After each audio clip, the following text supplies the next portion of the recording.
मेरे मीठे बच्चों, तुम मुझे ईश्वर, अल्लाह, शिव, यहोवा, गॉड आदि नामों से पुकारते हो। तुमने मेरे लिए मंदिर, मस्जिद, चर्च एवं गुरुद्वारे बनवाए। तुमने वेद शास्त्र और कई प्रकार की धर्म पुस्तकें लिखी।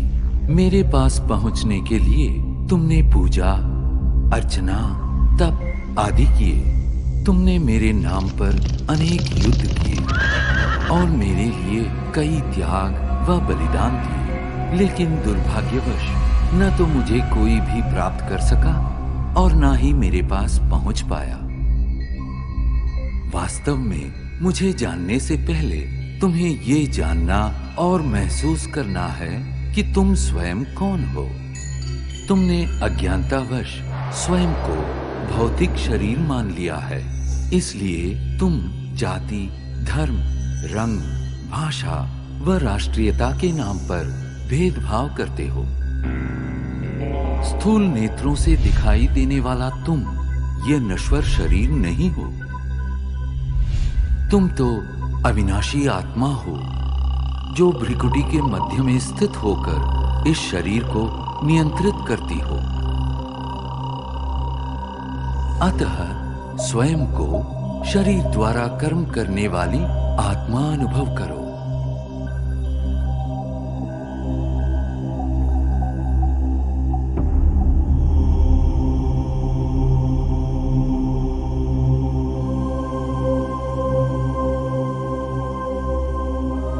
अब कुछ क्षणों के लिए सांसारिक बातों व उनके वातावरण से स्वयं को अलग करो। इस देह को भूल अपने आप को भ्रिकुटी के मध्य में चमकता चैतन्य सितारा अनुभव करो।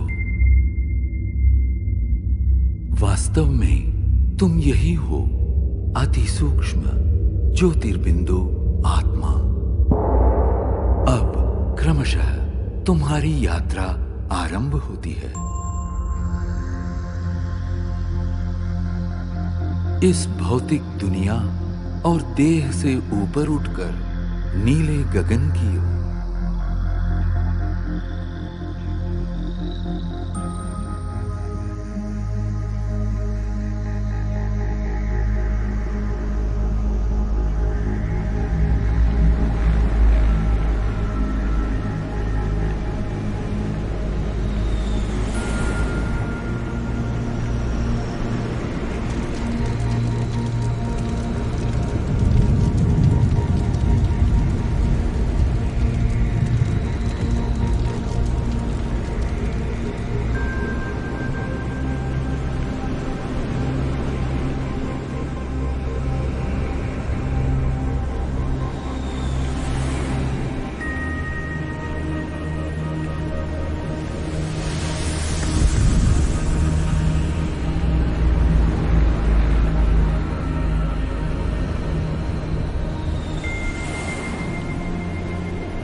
सूर्य, चंद्र, तारागणों से भी पार अब तुम एक सुनहरे प्रकाश युक्त दुनिया में पहुंच चुके हो।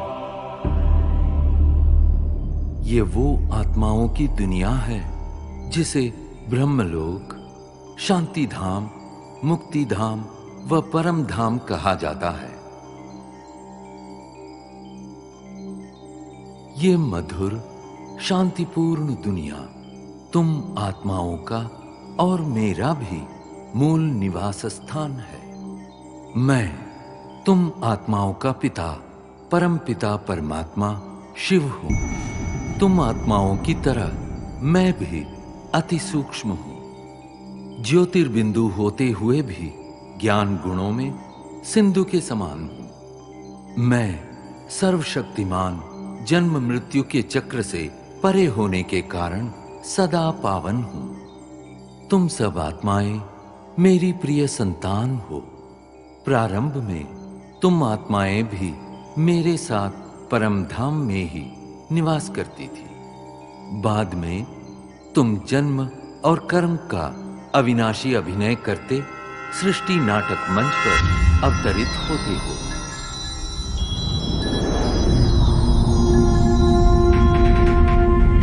ये अनादि अविनाशी नाटक सतयुग, त्रेता युग, द्वापर युग और कलियुग 4 युगों में विभक्त है।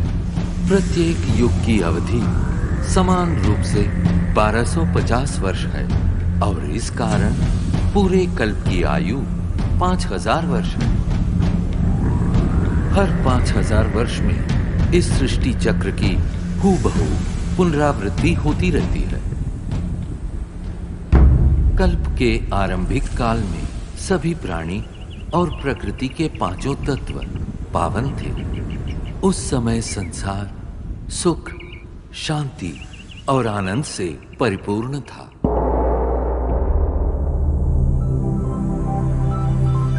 यही वो समय है जिसे सतयुग और त्रेता युग के नाम से जाना जाता है, जहां तुम देवी देवता के रूप में रहते थे।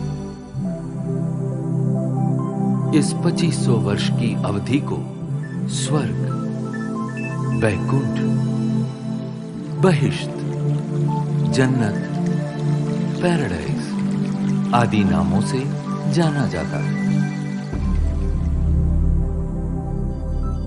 सतयुग अर्थात स्वर्ण युग में श्री लक्ष्मी और श्री नारायण का अटल अखंड राज्य था। तत्पश्चात त्रेता युग अर्थात रजत युग में श्री सीता एवं श्री राम ने राज्य किया।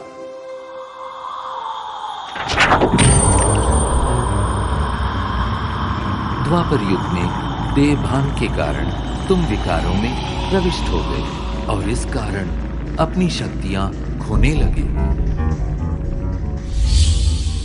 इस अवधि में भिन्न भिन्न धर्म पिताएं आए और अपना धर्म स्थापित किए। प्रारंभ में इन धर्मों की स्थापना सारी मानव जाति को एक सूत्र में बांधने और उनका सही मार्ग प्रदर्शन करने के लिए हुई थी। अब इस कलियुग अर्थात कलह युग में मानव मन में विद्यमान 5 विकार चरम सीमा पर है, जिनके कारण 5 तत्व प्रदूषित हो गए हैं और तुम शांति एवं खुशियों से वंचित हो गए हो। परिणामतः दुख, अशांति के दलदल से मुक्ति पाने के लिए तुम मुझे पुकारने लगे। यदा यदा हि धर्मस्य ग्लानिर्भवति भारत अभ्युत्थानमधर्मस्य तदात्मानं सृजाम्यहम् परित्राणाय साधूनां विनाशाय च दुष्कृतां धर्म संस्थापनार्थाय संभवामि युगे युगे। जब जब धर्म की ग्लानि होती है एवं अधर्म व पाप में वृद्धि होती है, तब तब सत धर्म की स्थापना और श्रेष्ठ विश्व नवनिर्माण हेतु मैं धरती पर अवतरित होता। इस दिव्य व पावन अवतरण के काल को संगम युग कहते हैं। कलियुग और सतयुग के संगम का ये समय अत्यंत कल्याणकारी है।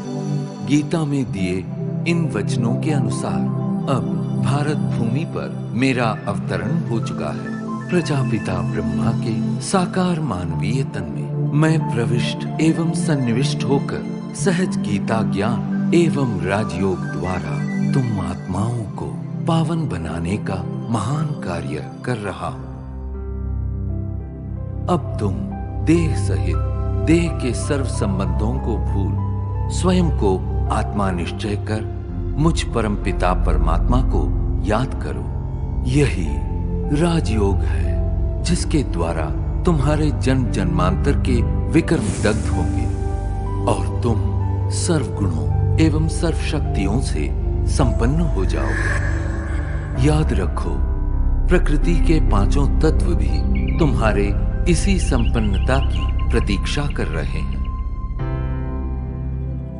मेरे प्यारे बच्चों, मैं वही हूं जिसे तुम अनेक वर्षों से खोज रहे हो। मैं तुम्हारा अनादि पिता हूं। मैं जो हूं, जैसा हूं, मुझे भली भांति पहचानो और मेरी श्रीमत पर चलो, ताकि आने वाले स्वर्णिम युग में तुम अनेक जन्मों का श्रेष्ठ भाग्य